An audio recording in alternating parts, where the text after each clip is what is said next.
Sahana vavatu, sahano bhunaktu, sahaviryam karava vahai tejasvina vadhitamastu, ma vidvisha vahai. Om Shanti, Shanti, Shanti. Chapter 17 has started out with Arjuna asking Krishna a question. He asked, what about those who are sincerely committed to the Lord, to the truth? However, owing to circumstances, they do not have access to the proper guidance, not the acharya, nor the proper guidance of the scriptures. And Krishna said, the answer is they are still guided by their own samskaras. That means they will choose their worship and their means of pursuit according to their samskaras. Some will pursue numerology, some will pursue anagrams, some will pursue psychology, some will pursue music, some will pursue kirtanam. All of these pursuits are those individuals who are committed to something. They may not know what it is, but that something is guided by their vasanas, their samskaras. And there was a fella there who I met, and he told me about numerology. And I asked him, what is that? I don't know anything about numerology. So I asked him, how do you benefit from numerology? What would you say to a newbie like me? And he said some very interesting facts about looking at patterns in the nature, looking at your birth date, looking at colors you're wearing, the planets. So it's related to the astrology, to the birth date, to your life cycle, what you're going through. And numerology can help in one way or the other. This is what he said to make sense of the world. And he said to me, his mom is an avid reader of the Bhagavad Gita, but he's not. He said to me, I'm not spiritual. No, I'm not spiritual. And so I thought, well, that's what an interesting example. So even though he's still after harmony, because I spoke to him, I said, end of the day, we want harmony. You want harmony, I want harmony. We all want harmony. He said, absolutely, can't deny that. So we all want harmony, but our pursuit towards that harmony is according to these foundational energies that guide us, that makes us attracted to numerology and reject the Bhagavad Gita. Through the course of time, we start to reject numerology and we start to turn that cycle. We start to accept the Bhagavad Gita. We start to accept the Lord's word. So this is the progress of how it happens. Slowly, slowly, we plow through the ocean of samsara, through the tree, diving on different branches, falling off, climbing up. Then eventually we start going up and up and up and up and up and up, like a triangle. You go all the way up, Jnani, right on top, Jnanini.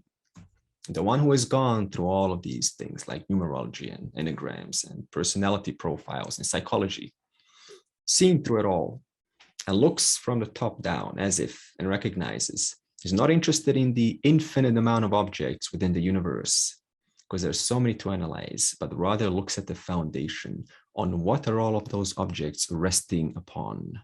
That is what a jnani or a jnanini has in their mind. Therefore, these three gunas are that foundation upon which this entire world rests and gives birth to personalities. The question has been answered by Krishna by stating that the three gunas will determine your pursuit. Then Krishna thought, I'm going to introduce 4 more important topics that are worthy of sharing. Ahara, food, yajna, tapas, and dhanam. So charity, worship, yajna, and tapas is, we will get into. All of these 4 topics are important because even after the knowledge is clear, what are you left with? Tell me. You're left with yajna, worship. You're left with food, ahara. You're left with nidityasanam, that's called tapas. You're left with dhanam, contribution. In other words, this answers the question, how do I live my life so that By living so, this knowledge in 13, 14, and 15 can deepen itself, can integrate itself so firm that I cannot tell the difference of anything other than sattvic living. There's no such thing as rajasic living nor tamasic living. Krishna spoke in verse 11 to 13, yajna. Now, what is worship? When you put your hands together like this is worship. When you sit down to meditate, that is worship. When you look up towards a Lord, that is worship. When you put an idol in front of you, that is worship. When you discuss, come to classes like now, what are you worshiping other than the truth? When you wake up, do your puja, that is worship. All life is worship. So in verse 11 to 13, Krishna stated that worship that is sattvic oriented, there is full attention towards that. That means all of my eyes, all of my ears, 2 of them only, are onto that type of worship. Exclusive, devoted attention. Everything else fades out because you know and understand how important it is for you. Just like when we're speaking to a friend that we adore, everything else around us fades out. We're not trying to make it fade out. It happens spontaneously because you have such adoration for that which you are engaging with. To engage with that worship that represents the truth, things automatically fade out. So this is not about how do I make the world fade out or silence my mind. Can't do that because the nature of the mind is to talk, talk, talk. But rather understanding why do you find this so worthy of pursuit that it's a no-brainer. Automatically things start to fade away. And in that fading away, automatically you end up having a quiet life, a peaceful life. Full attention, exclusive focus. Krishna also spoke about rajasic yajnaha, worship. What is rajaguna? We discussed on the macrocosmic projection. Whenever individual is projecting, they are after the projection. And the vyavaharika, the empirical world, becomes the means to what? The end. In other words, there's a pole reversal. The vyavaharika becomes the means. Dharma becomes the means. But what becomes the end? What becomes the end? My own idea. I'm going to be nice and charming, like a salesperson, right? I'm going to pretend like I'm your friend. I care about you with respect to salespeople. And you like me, like, wow, this girl really cares about me. But I'm doing it only because why? To get the sale. In other words, dharma is vyavaharika, Ishwara srishti, Ishwara's order, the one that is sustaining this entire world right now. What is Rajaguna? It takes that Ishwara srishti as a means for the sake of an end. Whose end is it? Pratibhasika, a projection, an image that I have in my head, in my mind. And therefore, I chase that image by using tactics or using the worldly things like dharma to appear charming and good and caring. So Rajaguna is always about projecting and attaining that projection. What kind of worship do we say? Tamas, yajna, tamas, cruel and uncaring, no consideration. I go up to you and I hug you, so rough. You have a tired day. That is the last thing you need. You don't need a rough hug, but a gentle hug, one that is sensitive to every body part, because your body is just a representation of your mind. Caring, all-encompassing hug, right? Caring. Then Krishna now proceeds on to tapas. What is tapas or tapaha? In verse 14 to 16, we will talk about 3 types of tapaha. This is a common Vedic word that will often say tapas at the end or tapaha.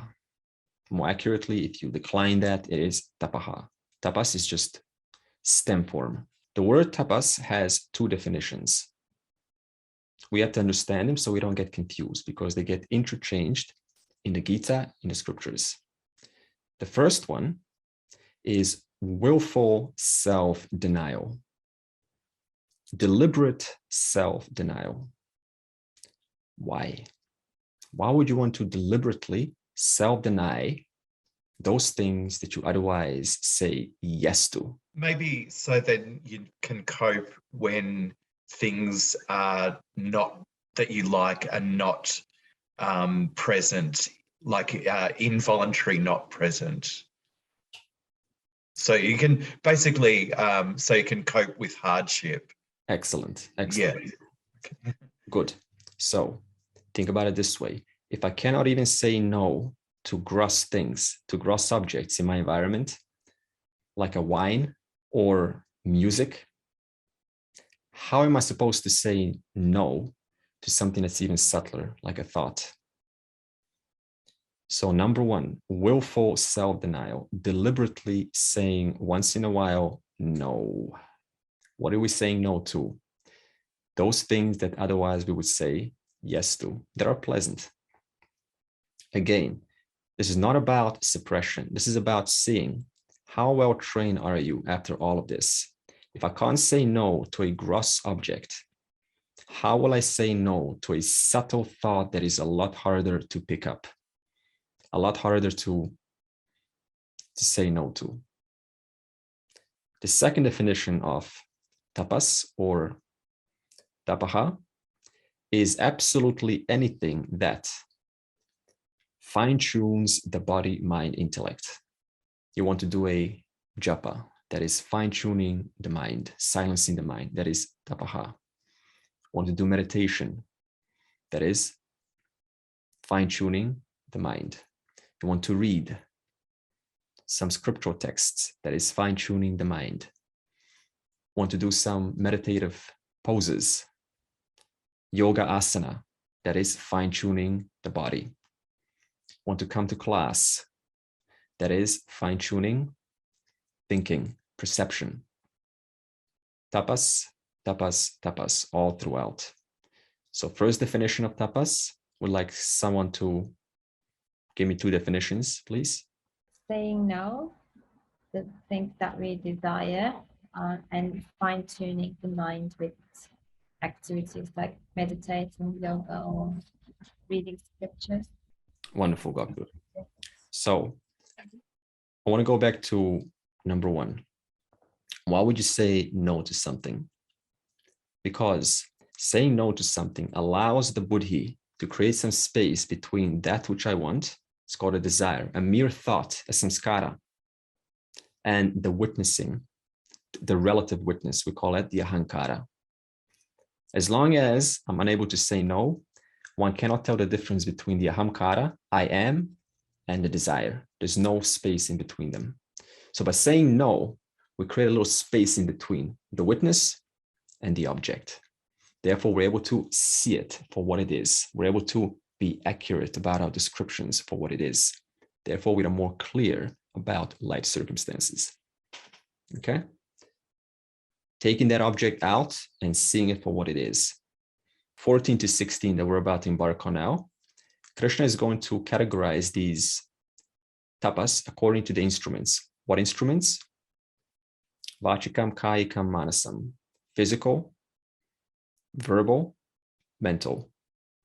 So we will see how to properly use these three capacities, these three instruments, so that we can live our lives properly. I'm going to read. I cannot chant because swollen throat today. Verse 14. Deva dvija guru pradnya pujanam shaucham arjavam brahmacharyam ahimsa cha shariram tapa uchyate. A worship of the gods, the Brahmins, the teachers, and the wise men, purity, straightforwardness, chastity, and non-violence are said to be physical austerity. What is physical austerity? It is in other language called a ritual. Rituals, for the most part, include physical activities. Two reasons why rituals are physical rituals are important. Number one, when you move, it takes you out of that lazy inertia state. So physical rituals, according to the scriptures, they help us to come out of that inertia, non-moving, unproductive, tamaguna state. Isn't that true? If you look at your life, you're assigned a ritual. Go and do something spiritual. And then we go. Slowly through the course of time, it gives us that energy, that vitality to stay up and complete that ritual from the beginning to the end. So number one, it helps us to come out of that lazy state. So if you have that, or may not have that state of, I don't want to, right? Can't get myself to, right? I would rather do it tomorrow. That thing, physical ritual can help there. The second importance of a physical ritual is they revive our relationship towards the Lord. For example, how is a relationship developed? How is a connection between two people developed? Step one, motion. Isn't that true? You have to get out of your house. You have to move. Move your legs, move your arms, even to say something. That's motion of the mouth. So before any connection gets developed, motion is there. Trotting along a pathway to that place, to the temple, to the friend's house, to the computer, to the kitchen, downstairs, to the garage to fix something, to the supermarket. Everywhere, as long as we're wearing these 5 koshas, motion is inescapable. What does that create? Motion, movement, energy. So motion creates emotion, especially when it's a union between 2 friends or 2 partners. Wherever there is motion, emotion gets created, right? We move out, just even doing something like this already creates emotion. It's built in. There is no motion without emotion. We have different kinds of dance, break dance, salsa, tango, slow and fast. Each dance movement elicits a different kind of emotion. Isn't that true? You want to be real energized, go and do some break dancing, spin on your head, ballet, slow dance. Slow dance elicits a much different emotion than fast dance. You're able to connect, look at each other into the eye. Fast dance may be exciting. Either way, wherever there is movement, there is emotion. As that emotion keeps developing, that's what we call the beginning of a connection, that first connection. The more we move, the more we move towards, the more movements we make, the more emotion gets created, and that emotion gets linked up to the other, the Lord. Through the course of time, as we invest more movement, what develops? Devotion. Devotion is what? Whereby, as I said at the beginning, the world starts to, everything else starts to fade away, because you have so much connection to that one object to whom you have been developing this or directing this movement, creating that energy towards that one object. Therefore, the second purpose is to revive our relationship with the Lord. According to Vedanta, the root cause of all suffering, of all mistakes in the world is only one. The relationship between primary and secondary has had a polarity shift. What do I mean by this? The primary relationship becomes what? House, money, fame, and so on. The secondary relationship becomes the Lord, if not the last. I'll put that as the last thing when I get old. A testosterone-driven young fella is only driving that car because the relationship to that car is primary. If the relationship was with the Lord, such behavior would not be possible. And if it was possible, then it would surely be accounted for. There will be a sense of responsibility there. So there's a polarity shift. The secondary relationship has become the primary, and the primary has become the secondary. The Lord has become the last one that I attend to. And everything else, I start to move towards the nightclub, move towards entertainment, move towards the TV, emotion towards the whole world. And then we call that an emotionally disturbed person. And then we have to create the field of psychology to manage unmanaged emotions. What happened? Polarity shift.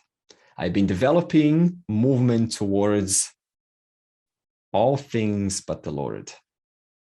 Polarity shift. So the second is it revives that primary relationship for the one that has been with you since the beginning. Everyone else has come and gone. Partners, children, friends.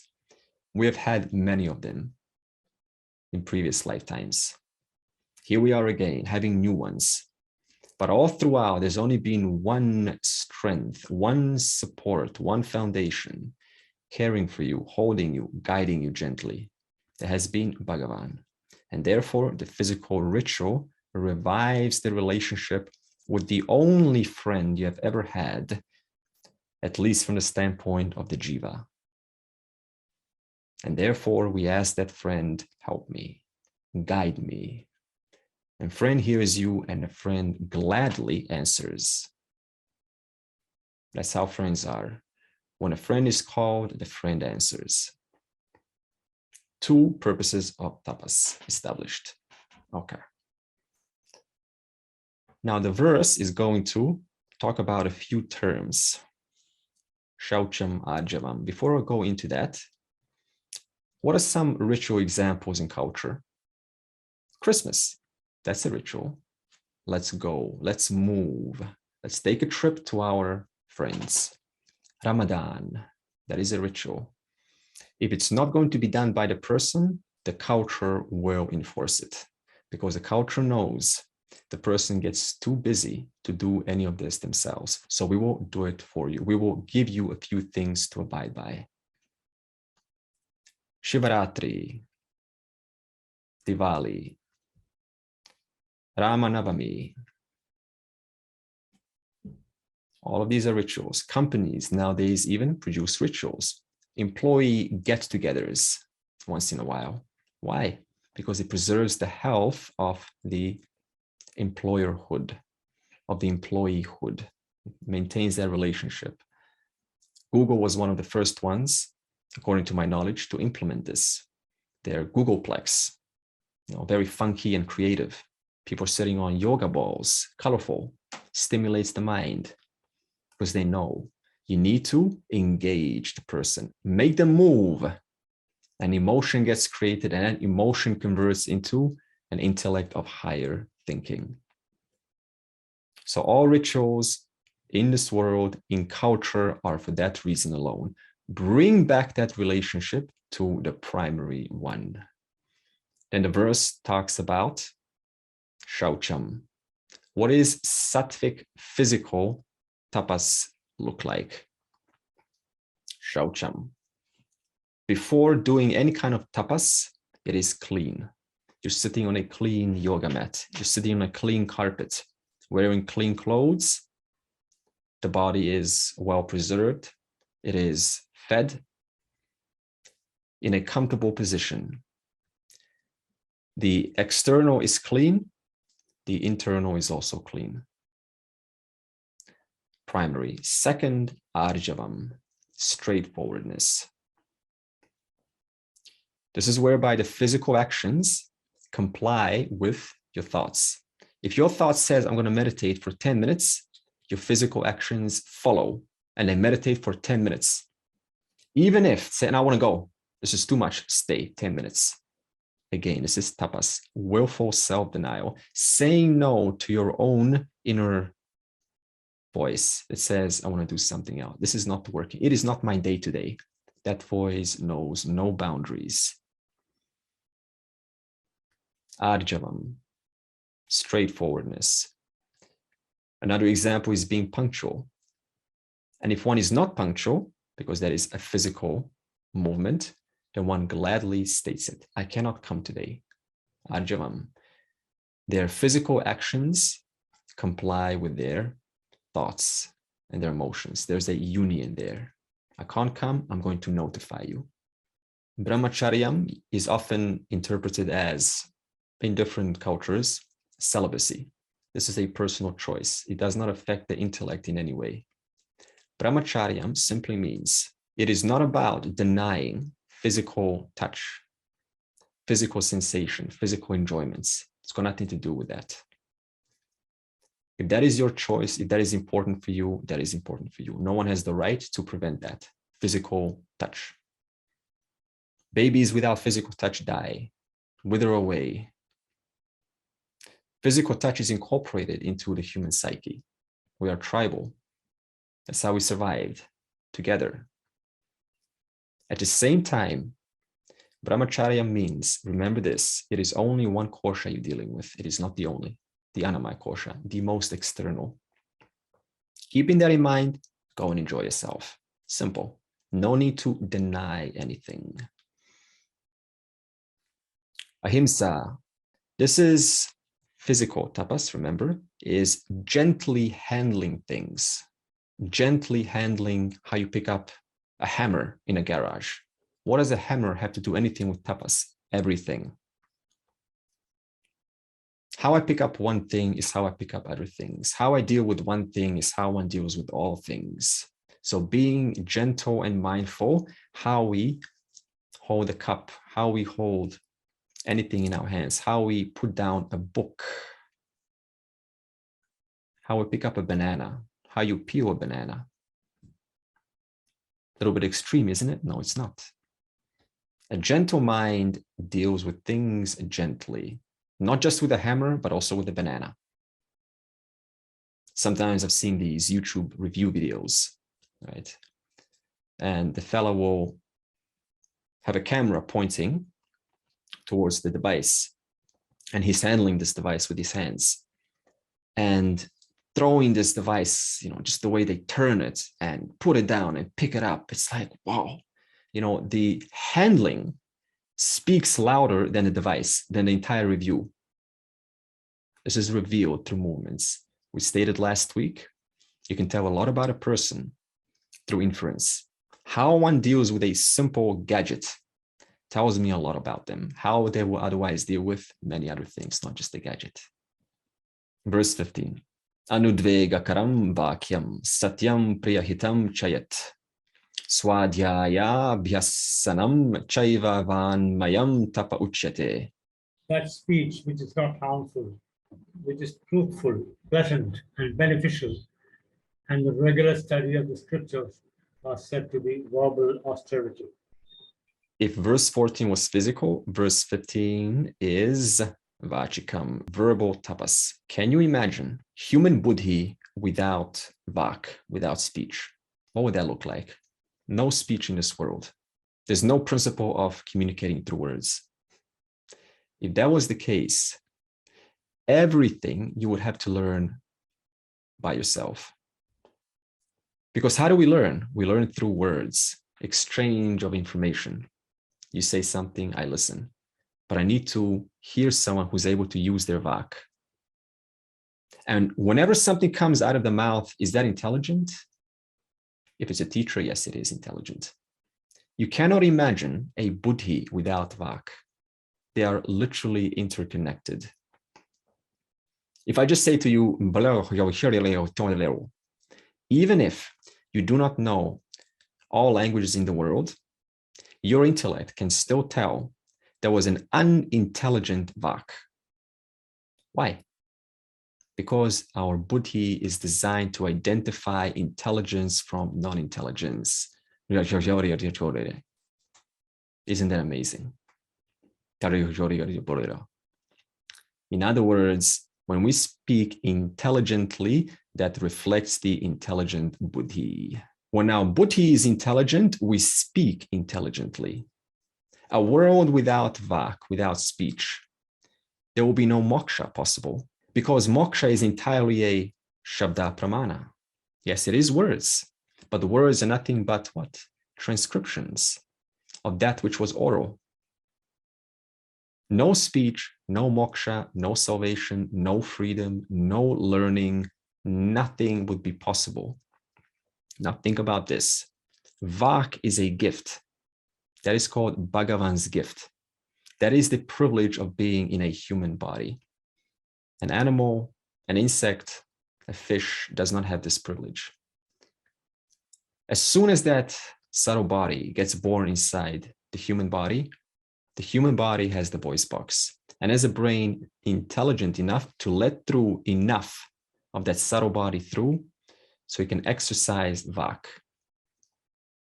Now you think about Vak, that medium through which the listener changes their life and stops the cycle of rebirth. That is called Bhagavan's gift. Just Vak alone is worthy of worship. One needs not find objects around some idols, just the process of able to speak.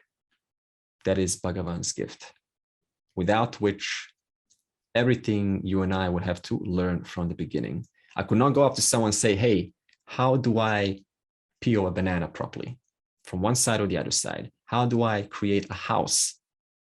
They can't speak. There's no books, nothing. We would have to figure it out ourselves. So Vak and Buddhi are interconnected. They're one reality from two different standpoints. What reality am I talking about? Intelligence. If Buddhi is the cause, Vak is the effect. But there is no effect without the cause, nor there is no cause without the effect. They're intertwined. Knowing that about Vak, what does sattvic verbal tapas look like? Anudvegakaram. Anudvegakaram, this is from the verse. This involves reducing hurtful words. In other words, not saying inappropriate things. In other words, holding back if I'm unsure whether it is wise to speak. The question is, without having to learn how to hold back, what is the fastest way to immediately become an expert communicator? What is the fastest way to immediately improve your communication without reading any communication books? Listening more? Definitely listening more, yeah. What about communicating, doing that polarity shift? You speaking and being listened to, being paid attention to, and being honored for whatever you say. What about that? How do you become that immediately in 5 minutes from now on? Attention. Giving your full attention. Giving your full attention. Very well done, Lorena. So more so than attention, who are you giving that attention to? So it is right. It is attention. You're giving that attention to those ones who value what you have to say, period. I need no more than that. All hurtful words, and you tell me if I'm wrong, most, not all, but most hurtful words, most mistakes, most embarrassments come where? In those fields where it is not my expertise. I'm speaking in an area that is just not my expertise. We make a mistake and then we have to make a correction. We say something wrong, whether deliberately or in most cases, not deliberately. So therefore, immediately, how to improve communication? Surround yourself in a circle of influence that values, respects, and honors and finds your words important. Hooked. Every word one is hooked onto. Guess what else do you have to say? What else do you have to say? Like that. You don't have to worry about communication skills, listening more. Is it not true? Hang around those who are in your field, automatically you listen more. Automatically you say the right things. Automatically we add the right comments, the right additions to the conversation. Satyam, often interpreted as truth. What I know, the Buddhi knows, is what comes out of this vak, out of this speech. They are completely entwined. A nice metaphor for this is, depends, you can swap this. Your Buddhi is the husband. The vak is the wife. If you want to make the vak the husband, the Buddhi the wife, it's up to you. I will say the Buddhi is the husband. The Vak is the wife. Now the Buddhi is a lot harder to pick up what's going on in here. What's much easier than the Buddhi to pick up? Where are the mistakes much easier to detect? What comes out of the lips? Because they're much more gross. If Vak makes a mistake, whose fault? Who's the cause? The Buddhi. The wife, what the wife says, the Buddhi needs to go back and identify its point of error. Where am I not supporting this conversation, this relationship? Where am I missing the blind spots? What am I avoiding? What is being neglected? Because my wife is revealing to me something's off. Since my Buddhi is so subtle, unable to detect its own errors, I need my wife to help me. This is the essence of a relationship. The wife represents that one who reflects the husband's trajectory. What is the husband looking at? Is he in touch with reality? The Buddhi. Is the Buddhi, the husband, in touch with reality? Is the goal the highest? Is it getting distracted? If not, the Vak will speak beautiful melodies that are worthy of listening to for the rest of one's life. Songs of praise, songs of glories comes out of the Vak because the Buddhi is eyes onto the Lord. Therefore, the wife and the husband are married together. They're working in unison. The husband cannot make it without the wife, nor can the wife make it without the husband. They both need each other because they both share where is the point of error and where is the point of correction. Next one, Priyam. Priyam is often interpreted as pleasant speech. Is speech just words? No. Speech is a lot more than words. Speech is about pausing. Like that. Speech is about increasing your pace, about slowing down, about looking someone into the eye, about paying attention. Before answering, taking a moment to think about it. That alone can make you go, they really care about what I asked. They're thinking about the answer. That is enough to establish trust in you and therefore to pay attention to me. This is why live classes are always much more effective than recordings, because it has that extra dimension of Priyam, that pleasantness, that non-verbal communication. Someone asks me a question and I take a moment to pause and I think, and you go, wow, they're really thinking, you know? And all of that, in that moment of thinking, you're having these thoughts of your own, which otherwise you would have never had if you pause the video or some recording. So live recordings, live guru, live acharya always has an extra added benefit to one's communication. What is Priyam? What's the essence of Priyam? Pleasant speech. After the person leaves, they should be able to come back. They feel comfortable enough to come back. That's how you know your Priyam was top-notch, 10 out of 10. If they leave and you feel like I've done something wrong, right? There was a little bit of tension, some awkwardness, they're probably not going to come back, then your Priyam was off. Some correction needs to go. Let's consult the husband, the Buddhi, because the wife made an error. You can even say the unpleasant in a pleasant way. What's an example of that? For example, I say, please don't be rude to me. If someone's rude to me, I'll say it in a nice way, but firm. Oh, good, good. Excellent. So I'm getting the point across with my body language and a bit of firmness, but I'm still saying it politely. This is a lovely example. So very common at my work. Yeah, so it's an unpleasant thing to hear. No one wants to hear that, but Lorena makes it pleasant. If I say to you, you know, Lorena, you look pretty, relatively. One word, what do you mean relatively? Compared to what, yesterday? What do you mean I look relatively pretty? You don't want to hear that. Even though it's true, because in Mithya, in this world of Mithya, it's all relative anyway. Even if I told the truth, it doesn't elicit pleasantness. In Sanskrit, there is a aphorism that says, "Na bruyat satyam apriyam." Do not say even the truth if it is unpleasant. Or, you know, I would be your number one fan if you didn't interrupt me. So you can make it nice, even though it is not nice to hear. This is all about Priyam. Being intelligent, it's an art. Communication is an art. And therefore, taking a moment to say it in this proper way. Bhagavatam, there's a snippet where Draupadi, during the Kurukshetra war, her 5 sons was assassinated, or should we say murdered, by Ashwatthama. And how did Draupadi react to that? What did she say? Imagine your 5 children were slaughtered during the night in the most unjust way, right? When there's no opportunity for defense. And you, the mother or the father, have to describe the killer. What did Draupadi say? Her words, quote, were compassionate, poised, and righteous. Imagine that. Poised words. She did not get angry. That means she did not insult him. She did not call him 1,000 names. That's called being sattva guna verbal tapas.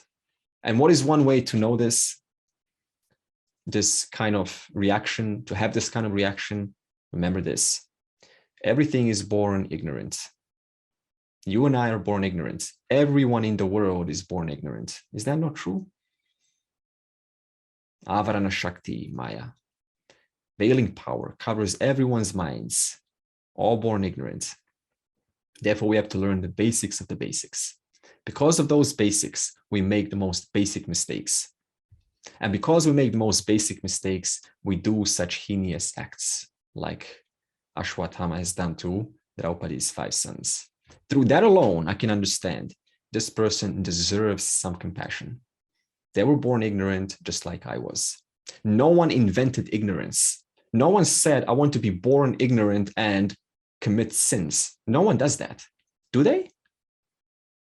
No, we make mistakes innocently. Since when? Since no time. This power has been clouding the mind, and this mind has made errors ever since.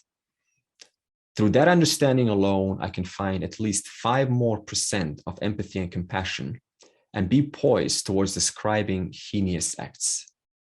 So again, this is an understanding through which your behavior changes towards those who are otherwise, we would describe them as unjust.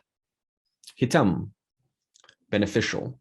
In other words, the communication between 2 parties always is to be beneficial.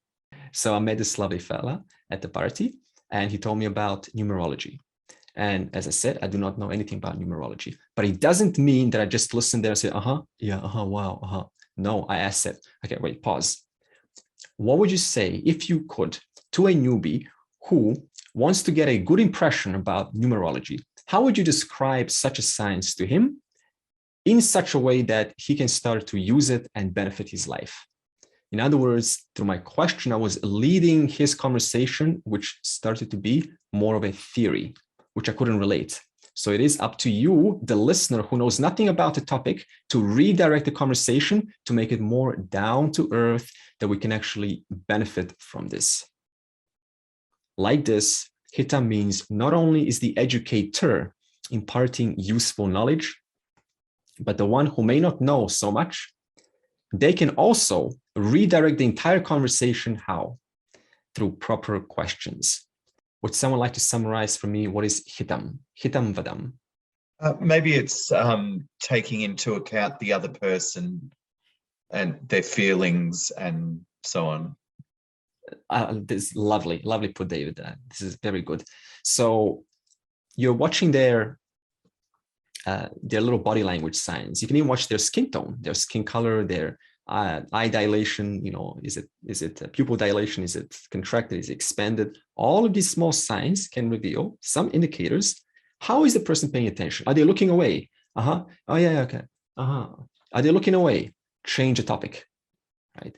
Insert a joke or 2 or something. So anyone can redirect and lead the conversation into something beneficial. This is very, very important. So next time, don't say, I was just there listening for an hour and they just didn't want to leave me alone. Whose fault is it? Having now heard this, your fault, my fault, right? Just kind of wanting to be polite. No, make it beneficial. Satyam vadam, what I know is what I speak. Husband and wife are married together. Priyam vadam, manners, having proper manners in your speech. And hitam vadam, it is beneficial. All these 4 have to be there.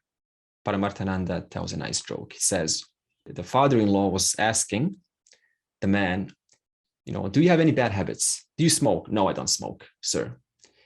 Do you take some illegal substances? No, I don't, sir. Do you go after other women? No, I don't, sir. Do you have a good job? Yes, I do, sir. Are you responsible? Yes, I am, sir. And do you cheat? No, I don't, sir. Do you anything else about you? Well, there's only one bad habit about me, sir. And what is that? I lie. All of these others gone to waste. One of them. Satyam vadam, priyam vadam gone, hitam vadam gone, anudvegakaram gone. In one instant, all four need to be there. Verse 16. Manaha prasadaha saumyatvam maunam atma vinigrahaha bhavasam shuddhirityetat tapo manasam uchyate. Mental quietude, gentleness, silence, mind control, purity of motive, all these are said to be mental austerity. Here, verse 16 talks about manasam, mental austerities. What does mental sattvic tapas look like? Manaha prasadaha, doing any practice that silences the mind's chatter. Which one? I don't know. You know. Any practice whatsoever that silences the mind chatter is sattvic tapaha. Japa, we said before, find an object of concentration. Concentrate on the gift of vak if got nothing else to find. That is the Lord in the form of vak, intelligence. Focus on that. Bring your mind back onto that for 10 minutes. Vak, symbol of vak. Thank you, Lord, for the vak. Vak, vak. We will, of course, learn a mantra at the end of this chapter called Om Tat Sat, one of the most important mantras, and this is how this chapter will conclude. So you can use Om Tat Sat, Om Tat Sat, Om Tat Sat. 5 minutes, 10 minutes. Saumyatvam. The individual, the mind, entertains kind and gentle and tender and soft thoughts towards themselves, but also towards another individual, another human being. Tender thoughts. Remember, they're like a flower. They can wither away easily if hurt, if mistreated. So we are sensitive towards their feelings. Okay, especially if we don't like them. Soft, gentle, tender thoughts. We don't know what they've been through. You and I don't know what a murderer has been through. Someone who commits crime. We don't know what they've been through, what kind of background they grew up in. We don't know. By that definition, I have no right to put them down. I can only have empathy and wish them well. May you find the way, sir. May you find the truth, ma'am. And get on with your job, with your business. Atma vinigrahaha. Atma vinigrahaha. Often this is translated as, Atma in this case is mind, mastery. So this is deliberately directing your mind onto the highest. That which represents the highest, direct your mind towards that. It could be an idea, it could be a principle, a symbol, something that represents that. It obviously cannot be Brahman, because we keep on saying Brahman is the final reality that cannot be objectified, but something that represents that final reality. Time itself, Vishnu, the sustaining principle, that is worthy of worship. That is the Lord. Time. What more do you need than that? Right now, time is going. This which is going, these changes that are occurring right now, that is what we call time, Vishnu, the Lord.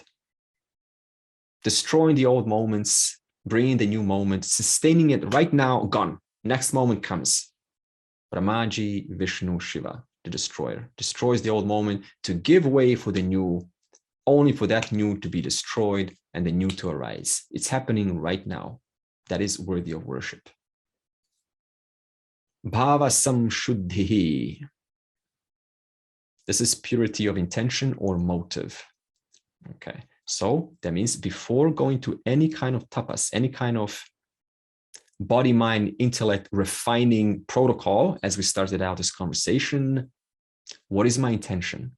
Is it to gain some powers? Is it to impress? Is it to appear more spiritual? Is it having big, nice aura around others who are going to go, wow, you're so amazing, you're so smart? Or is it for the simple, innocent sake of knowing the one as myself, firmly, deeply, unmistakably, doubtlessly? It's only for the sake of knowing that Lord, the one best friend who has been with you, and the only one that is worthy of worship, because that one is limitless, where everything else is limited in nature. Therefore, no hidden agendas. It's done entirely for the sake of duty, number one, or two, innocent devotion, innocent love for the Lord. That concludes the 3 verses. Tapas according to the instrument. Now let's talk tapas according to the guna.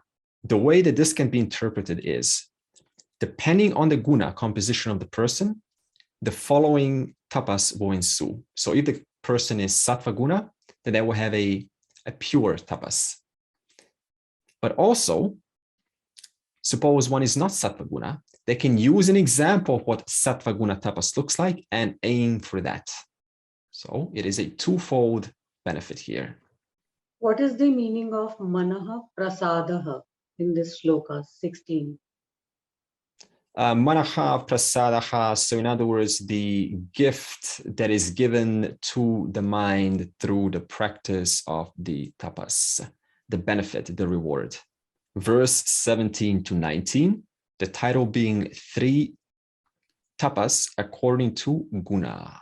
Verse 17, Shraddhaya paraya taptam tapastatrividham naraihi apala kangshibhir yuktaihi satvikam parichakshate. They declare that threefold austerity, which is practiced with great faith by those people who are disciplined and are not desirous of the result, to be sattvic. So we can pose a question and ask, how is Kaikam Manasam Vachikam, how are those 3 expressed through a sattva guna dominant mind? Or how to redirect them so that they match sattva guna personality of a wise person who is already there, so we can uplift ourselves. And the verse says that, firstly, the individual practices them as they are prescribed. That means they don't take parts out that they don't like and then say, I want a shortcut and I'm going to insert some of my own subjectivity in there. So they trust the practice being given and they use that accordingly. Of course, now, yes, I've practiced many Kriya Yoga styles, and they will give you things like Mahamudra, they will give you like Pranayama. Now you can take that out, right? Because maybe you can only benefit from maybe the breathing up and down, etc. So you can still do that. But what it means here is the person still adheres to as prescribed by the tradition. They don't now mix it all up. When they experience this practice, this tapas, it is experienced how so? With contentment. There is a sense of joy there. At the same time, they don't expect a reward doing so. Now, this is going to bring up an objection, isn't it? What motive do I have for doing anything if I don't expect some kind of a reward? If you know the value of your end, let's talk about means and end. And you know the value of the end. Like, what do I want? The goal. The goal is there and I understand the value of it. It is something that I absolutely want. If you know that goal and the value of it, is it not true that the tapas, the means to it, will become enjoyable also? Suppose you're going to a friend's house and you adore your friend and there's traffic on the way. You don't really mind, do you? There's traffic on the way because you adore your friend. That is the end. The means, the tapas, so to call, the vehicle, doesn't really matter if there's traffic because I want to see my friend. Versus going to someone, like, they forced you to go there. You have to go there. And then small traffic, pain. Garden. You want to plant the garden. Why do we plant the garden? So we can enjoy the fruits. But because we know the goal, we know the value of that goal, the garden itself, the creation of that garden becomes enjoyable. In other words, the means borrows its love from the end. The love for the end gives its love to what? The means. So if I really love the end, I'm not going to cry about the means to which I get there, by which I arrive to the end. Therefore, there's no need to expect the result, because the tapas, the means itself, becomes the enjoyment. The journey itself becomes the enjoyment. Suppose an individual says to you, you know, I come to class, I am always being good to people and punctual. No one validates me. What does that mean? The person doesn't really value dharma. They value what? Validation. In other words, they're doing dharma for the sake of validation. Pole reversal, pratibhasika. The partner comes and attends the class. Why? Not because they want to, but because their partner told them. So they don't really value the class. They value what? The partner. If you really understood the end, it borrows its love to the means, and the means itself becomes so enjoyable that in the process of doing the means, I don't even think about the rewards of the future. So if we ask, for example, what's in it for me? You know, why should I do this? What's in it for me? It indicates three possible conditions. Number one, I haven't really ascertained the value for the end. Number one, that could be the option. I don't really know what's in it for me. Like, don't really know. Haven't taken the time to assess. Haven't made it an intimate value. It's someone else's value given to me. No, do this because you get some benefit. Okay, great. But do you know personally how you will benefit? That could also be another option. And finally, your approach isn't compatible with your personality. That could also be an option. For example, suppose I tell you, if you meditate, you will have a lovely, pure mind using this meditation. And you absolutely want that goal. So there's no issue there. But while you're meditating, it just doesn't compete. It's not compatible with your style. So what does that mean? The means by which I'm attaining that is not compatible with my style. That means change it. It could be one of those three options. So again, there is some flexibility involved. You know, driving a car, and I saw a fella driving dangerously, just swirling between cars in front and trying to get their way. And they had a P plate. In Australia, it means, well, it was a red P plate. So what does that mean? That means all of those, that charm, the driver instructor, it's okay, I'm a good driver. I'm going to demonstrate all of the right skills. But what is the ultimate end? The end is so I can get on the road and just start driving like an irrational person, a non-responsible person. All of that charm, all of that care was only a means to the end. And the end was my own personal version of reality. As we said, pratibhasika. Verse 18. Satkaramana pujartam tapo dambhena chaiva yat kriyate tadiha proktam rajasam chalam adruvam. That austerity, which is performed with pretense for the sake of praise, honor, and worship, is said to be rajasic, whose result is temporary and uncertain. The tapas is performed with pretense and for the sake of praise. So it's very simple here. The Raja Guna dominant mind, whatever protocols it receives, it is for the sake of some pratibhasika personal goal, right? That means I have an idea what it is to be. Again, I said a salesperson will be charming for the sake of getting the sale. So all of that care was not really valued. It was just there, used, borrowed, stolen even for the sake of my own goal. Mr. D.B., he held his breath for 15 minutes underwater, 15 to 17 minutes. Why? So he can be in the Guinness World Book of Records. Such a person gets motivated through publicity. So in other words, they have to write 110 tweets per day just to share their thoughts, what they think. In other words, publicity motivates them. That's how they get motivated, right? They have to get validation constantly. So Rajaguna is all about validation. Why? Because Rajaguna is that painful energy. All that pain in life, whenever there is pain in life, There's only one reason for that. It's Rajaguna. It cannot be Tamaguna because Tamaguna suppresses. Sattvaguna feels peaceful and graceful. So only that Rajaguna is that which brings sorrow and pain. Therefore, being in such pain, one uses means of the world to get some temporary relief left and right. The personality-wise, they will talk about events and enjoyments and people, and they will criticize for the most part. Again, I'm not saying absolutely, but there will be a sense of criticism. So whenever one starts to criticize others, caution. That means Rajaguna starting to creep in. They will talk about mostly events and people. That's the topic area.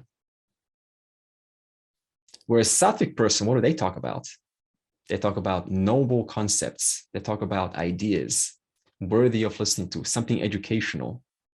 They're also forceful. So there's a difference between a leader who so-called leads, but at the expense of suppressing other people's capacity to shine, versus a leader who acts as a platform on which others can shine and express their gifts. While the leader, the Sattvic leader, simply redirects or sometimes upholds that space so it doesn't start to lose its harmony. Whereas a Rajasic leader, they will want to clamp down. They will want to lead for the sake of being out there, being seen. So again, in the world of Mithya, you can always say the same word and it always has two standpoints. Leader, wow, we want a leader. Stop. What kind of leader do you want? A Sattvic leader or a Rajasic leader? Rajasic leader leads at the expense of other people's talents. Sattvic leader leads or is motivated by shining or letting others flower their talents. Finally, verse 19, and then we will conclude. Muddha grahenat mano yat pidaya kriyate tapaha parasyot sadhanartham va tat tamasam udahritam. That austerity which is practiced by the torture of the body out of an erroneous notion or for the destruction of others is said to be tamasic. Torture of the body, not only one's own body, but also the bodies of others, directly or indirectly. Knife in the wrist, it's pleasurable. The person has associated pleasure to pain. And so heinous acts come out of this. Not only would they do this to themselves, but things like animal sacrifices. This is now banned in most countries. It used to be big. That represents blood. So wherever there is blood and flesh involved, it is very tamaguna, because tamaguna is that densest of the densest within this reality. They will do things like building the muscles for the sake of appearing big and scary. This is also another thing. Gyms may or can certainly bring that out. I'm not saying it brings that out for everyone, but they will develop skills to take revenge on the society. Give him a good punch. Let me learn some boxing so I can give someone a good punch. This is tamaguna thinking. We've seen things like putting a secret camera in a hotel, see couples doing some business, and then they will put that onto online and sell it. Terrorist training camps. Bali was 2002, London Underground was 2005, and Mumbai 2008. In other words, the individuals will learn or plot a scheme, how to hurt, how to create destruction. This is all tamaguna, extreme form of suppression of that natural program called dharma. Therefore, the person is capable of not feeling any empathy nor any pain for human life. So they have no respect for human life. You remember Amba, who did tapas to kill Bhishma next life? Yeah, that's tapas. So that is tamaguna oriented. I want revenge. Sunbathing all day. That is tamaguna oriented thinking. What? Sunbathing. Yeah, because what is that doing to the body? I'm not saying 5 minutes or 10 minutes, but extreme all day long. Let's just sunbathe and make our skins shine. Yeah, you are making it shine at the expense of literally frying the cells of the skin. Piercing the body with various ornaments. Oh, what about earrings? Says the woman. Bring context. We're not talking about something so innocent like a piercing, but we're talking about like piercing through the nipple, piercing through all parts of, the ear, the tongue, the nose, the other part of the nose. What about tattoos? In the jails of the United States, most men are tattooed, and jail implies something was done that is against dharma, associated with tattoos.